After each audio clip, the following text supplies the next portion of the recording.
Olá, Cíntia, bom dia. Primeiro momento quero agradecer, a sua presença aqui na nossa entrevista, de estar cedendo essa entrevista para a gente aqui no nosso projeto em comemoração dos 70 anos do Técnico em Nutrição. Então vamos falar um pouquinho sobre a sua história de vida, né?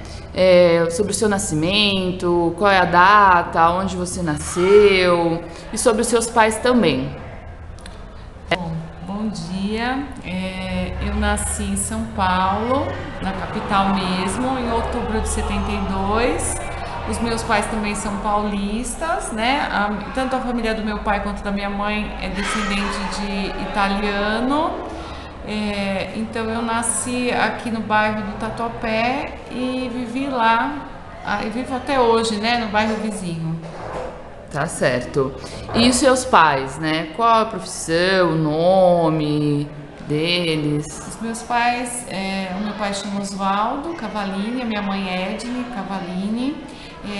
Os dois, eles são do ramo do comércio. Então, meu pai sempre teve... Na verdade, ele era contador, né, de formação, mas num dado momento ele resolveu se aventurar com aquilo que ele gostava e ele montou um pet shop quando eu ainda era bem criança, tem bem uns 35 anos que aconteceu, e aí ele acabou se firmando nesse ramo, e a minha mãe, que era gerente de loja, acabou vindo trabalhar com ele também.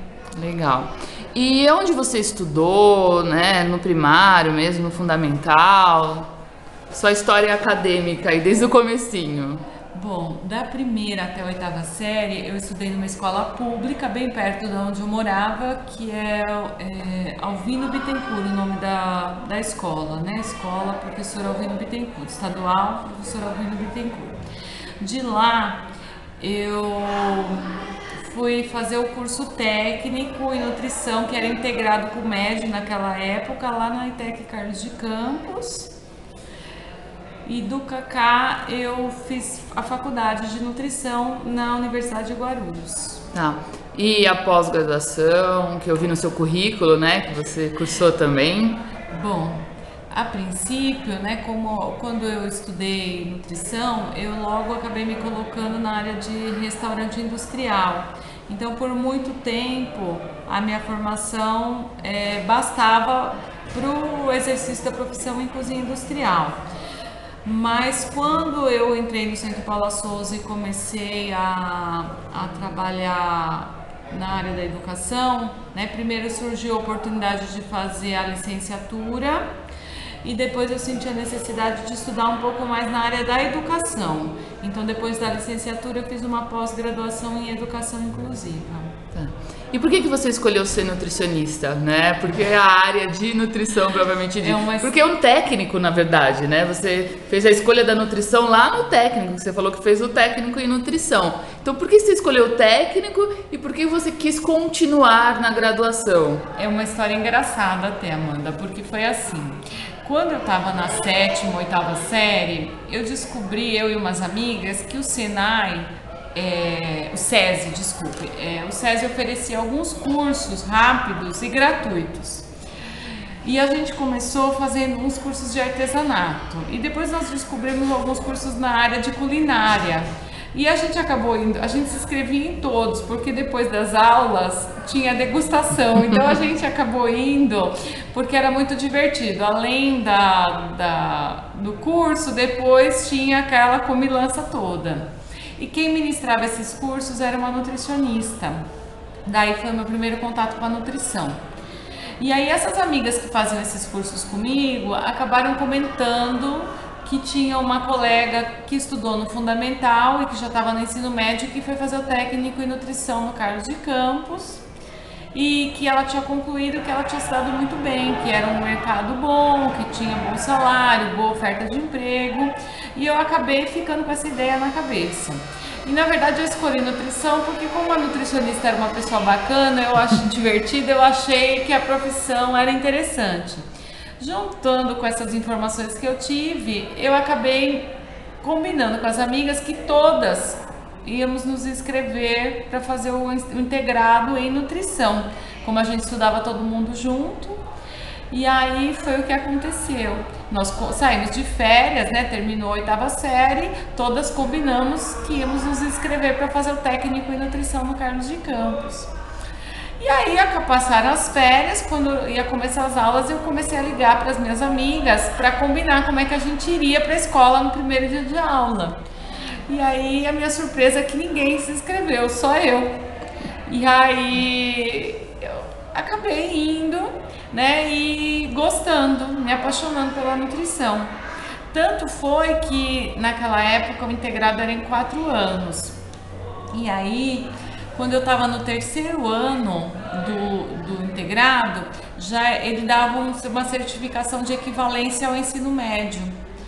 E aí o que eu fiz foi, no terceiro ano da faculdade, do ensino técnico, eu já me inscrevi na faculdade. Então o último ano letivo do técnico eu fiz concomitante com o primeiro da faculdade. Tamanha era a minha empolgação com a nutrição, né? Eu e uma outra colega de história e de nutrição acabamos nos conhecendo no Cacá e a gente acabou seguindo embarcando nessa viagem de fazer a faculdade junto com o último ano do técnico. Então, quando eu concluí o técnico, eu já estava indo para o segundo ano da faculdade. Aí não tinha muito o que voltar atrás, né? Já estava enrolada com a nutrição. E como é que foi a sua trajetória profissional, né? Você já falou um pouquinho também que você atuou muito na área de restaurante industrial. Eu vi também no seu currículo que você trabalhou com eventos temáticos. Como é que foi essa trajetória desde o começo? Bom, então como eu já tinha concluído o técnico e estava na faculdade, eu acabei recebendo uma indicação por intermédio de um estágio e comecei a trabalhar como técnica, né, em nutrição.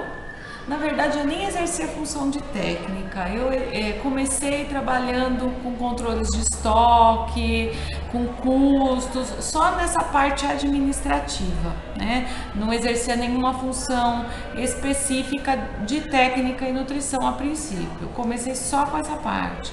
E depois acabei, como a faculdade foi evoluindo, né? Eu acabei depois conseguindo na própria empresa uma promoção, porque aí já coincidiu com a conclusão da faculdade. E eu trabalhei em poucas empresas, porque eu fiquei grandes períodos em cada empresa, mas sempre atuei em concessionárias, né, empresas da área de alimentação coletiva, e eu confesso que eu não me identifiquei com o serviço hospitalar. Não é uma coisa com quem eu tenho afinidade. Eu gosto de de serviço de alimentação, de produção e tudo que envolve essa área. Então, no estágio mesmo eu identifiquei que eu não gostava do ambiente hospitalar, então eu acabei sempre atuando nessa área. Então, antes de lecionar, eu já tinha trabalhado em muitos restaurantes de empresas, né? Assim, de 200 refeições até 3.000 refeições por dia, então vi um pouco de tudo. Também trabalhei desde restaurantes com padrões mais simples de atendimento até restaurantes mais requintados. E eu sempre tive um quê para a parte de eventos. Tanto que na primeira empresa que eu trabalhei, eu tinha recebido a proposta para trabalhar em eventos.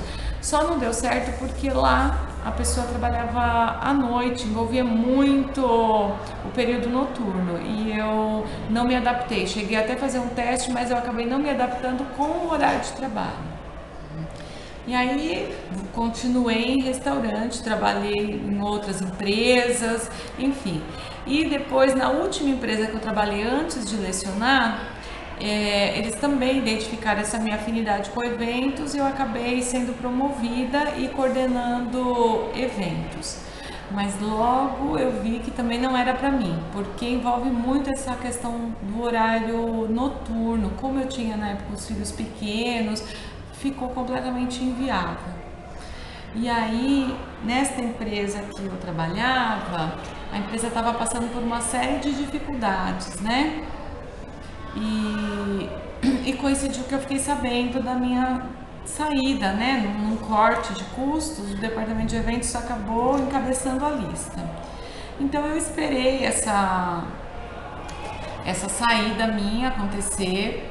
E na época eu estava muito desanimada, desmotivada, porque dentro de cozinha industrial eu já tinha visto tudo que eu podia ver. E eu não via muitas perspectivas de crescimento. E toda vez que eu tive perspectiva de crescimento foi para eventos.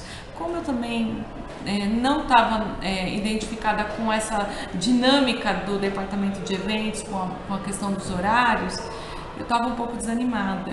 Então eu meio que bolei um plano na minha cabeça, né? Vou esperar acabar os eventos, que eu sei que eles vão me desligar no começo do ano, e vou tirar férias e vou pensar em outra coisa que eu possa fazer, né? Eu cheguei a cogitar até a hipótese de fazer uma outra faculdade, porque como eu não me achava em hospital e em Wuhan eu estava vendo que não me oferecia perspectivas, eu cheguei a cogitar a possibilidade de ir para outra área, né? E aí aconteceu exatamente. Já tem mais de 20 anos com certeza, porque só no Centro Paula Souza eu já estou completando 11 anos. E como que você conseguiu articular essa questão de ser professora com a família, com lazer, né, com o trabalho propriamente dito? No começo era muito difícil, Amanda, porque como eu havia acabado de entrar, né, e a ETEC, que foi a minha porta de entrada, foi a ETEC Júlio de Mesquita, em Santo André. Então, na época, eu tinha os filhos pequenos, como eu disse, né? Quando eu saí dessa empresa e entrei no Centro Paula Souza, eu tinha os filhos pequenos e eu acabei, né, como todo professor novo, né, acaba ficando no final da pontuação, então eu não tinha muito o que escolher em termos de disciplinas, né, de componentes e de horários. Então, eu tinha uns horários muito malucos, às vezes eu dava aula de tarde até as 4 da tarde, tinha que voltar às 21 horas para a escola. Então, isso era bastante difícil no começo. Então, meu marido me apoiou bastante, a minha mãe, que eles faziam assim um rodízio para poder administrar as crianças, principalmente no horário noturno, que a escolinha não funcionava, para me conseguir passar essa primeira fase, né? E meu marido também viajava muito a trabalho, então eu passei por alguns momentos bem difíceis. Mas como eu me apaixonei pela docência, em nenhum momento eu pensei em desistir. Aí você falou da sua trajetória profissional, mas como que você chegou na ETEC de Guaianazes, né? Você foi a coordenadora, implantou o curso, ficou por muitos anos, né, na coordenação. Como é que foi? Então, Amanda, quando eu entrei na Júlio de Mesquita e comecei a entender como é que funcionava, porque até então era um universo novo para mim, essa questão de aula livre, aula em substituição, plano de trabalho, né? Eu até brincava, eu dizia que eu estava professora, que eu não era professora de formação. Então, até que eu comecei a entender tudo isso, eu percebi que efetivamente lá na Júlio de Mesquita ia ser difícil a minha efetivação, visto que as minhas aulas eram as aulas em substituição da coordenadora. Então sempre alguém ia assumir a coordenação e deixar as aulas e eu nunca ia ter a possibilidade de efetivação. Então eu comecei a descobrir como é que funcionava e comecei a pedir ampliação para outras ETECs. Então inicialmente eu peguei algumas aulas na ETEC Camargo Aranha, logo na sequência surgiram algumas aulas no Carlos de Campos e aí eu pude concretizar o meu sonho de adolescência, né? Voltei para lá para lecionar, né? Voltei então como professora.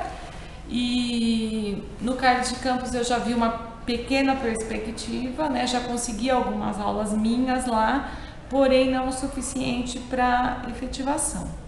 E aí foi engraçado que no jornalzinho do Centro Paula Souza saiu uma matéria assim que estavam colocando a pedra fundamental lá na ETEC de Guaianazes. Bom, então, quando eu li no jornalzinho do Centro Paula Souza da inauguração da ETEC de Guaianazes, na verdade falava da construção ainda, né, da ETEC de Guaianazes e dos cursos que ela ia oferecer, quando eu li que lá seria oferecido nutrição, eu pensei, é para essa escola que eu vou e é lá que eu vou conseguir me efetivar. E aí foi até engraçado, porque no mesmo dia que eu vi o artigo, eu procurei me informar com quem que eu devia falar para mandar um documento de ampliação para essa ETEC. E a pessoa que estava responsável pela implantação até riu quando eu liguei para ela, porque ela falou, calma, Cíntia, nem o primeiro tijolo foi colocado lá na escola ainda e você já está pensando em mandar um pedido de ampliação de aulas, né? E aí eu me lembro que eu sempre ligava para ela, assim, de 2 em 2 meses, de 3 em 3 meses no máximo, para saber como é que estava o andamento da obra, qual era a previsão de inauguração. E aí quando estava próximo da escola inaugurar, ela acabou fazendo contato comigo e aí eu acabei participando da atribuição de aula, atribuindo aulas lá. A princípio eu ainda não consegui a efetivação, só no segundo semestre que eu consegui me efetivar e eu comecei indo lecionar lá e a professora Regina, que era a pessoa na época responsável, a princípio a escola não tinha as horas para oferecer para o coordenador, então, mas toda vez que precisava de uma reunião ou de alguém que representasse o curso de nutrição lá da ETEC de Guaianazes, ela me pedia que eu auxiliasse. Então foi meio que natural esse processo de eu ser a coordenadora. Então, eu comecei, lecionei desde o primeiro dia de aula e já fui meio que assumindo a coordenação. Aí quando essas horas efetivamente surgiram, tanto o grupo de professores quanto a direção concordou, né, gostaria que eu fosse a primeira coordenadora. E aí começou a minha jornada lá como coordenadora de nutrição. Aí eu fui coordenadora por 4 anos, aí quando venceu o prazo eu me afastei e depois voltei. Depois, por motivos pessoais, me afastei da coordenação por mais 1 ano e depois fui convidada a voltar novamente. E depois eu recebi o convite do professor Djalma para ser coordenadora pedagógica, que também foi uma surpresa para mim, um desafio. Então, na verdade, você foi a primeira professora do curso de técnico em nutrição lá de Guaianazes. Pois é, Amanda, no primeiro dia, na primeira aula, estava eu lá, na ETEC, do curso de nutrição. Que ótimo. E quais são suas perspectivas social, profissional? Quais são seus projetos futuros? Bom, então, algumas coisas aconteceram sem que eu planejasse no meio dessa minha trajetória aqui no Centro Paula Souza. Uma delas foi a oportunidade de publicar um livro que eu escrevi junto com as minhas colegas lá do curso de nutrição, que foi a partir de uma apostila que nós tínhamos elaborado e uma editora conheceu o trabalho e nos convidou para editar, né, publicar em forma de livro. E foi uma coisa que eu não tinha planejado. E depois desse convite, agora no ano passado surgiu o convite para publicar outros livros, né? Então eu já escrevi 3 livros agora entre o ano passado e esse ano. E agora tem o projeto de um novo livro para publicação em junho. E eu tenho outros projetos ainda, mas que não estão bem definidos, mas com certeza eu quero fazer alguma coisa ainda na área da nutrição, mas fora do Centro Paula Souza. Tá. Você queria dizer algo mais, alguma coisa, né, que ficou faltando, eu te perguntar e você registrar nessa entrevista? Bom, Amanda, eu queria dizer que eu acho que a melhor parte de ser professora é que a gente, em uma escola de nível técnico, é que de certa forma a gente participa na vida e no futuro, pode mudar o futuro dessas pessoas que passam, porque às vezes a gente vê alunos sem perspectivas de vida, sem perspectiva profissional, e eles chegam aqui na escola e eles passam esse 1 ano e meio com a gente, ou agora 4 anos, ou 3 anos, 8, desculpe, e quando eles saem, a gente percebe que a gente participou na história de vida, porque eles saem diferentes do que eles entraram, porque crescem, amadurecem não só profissionalmente, mas como pessoa, mas também a perspectiva que eles têm quando eles concluem o curso. Isso é o que mais me motiva em ser professora, é saber que de alguma maneira eu posso mudar a vida das pessoas para melhor. Cíntia, eu quero agradecer, né, a sua disponibilidade de tempo, de estar aqui participando do nosso projeto. Você já está convidada, né, para o nosso encontro e muito obrigada mais uma vez. Imagina, eu agradeço vocês pelo convite. Agora dá o pause aí, depois eu mando o Jorge editar.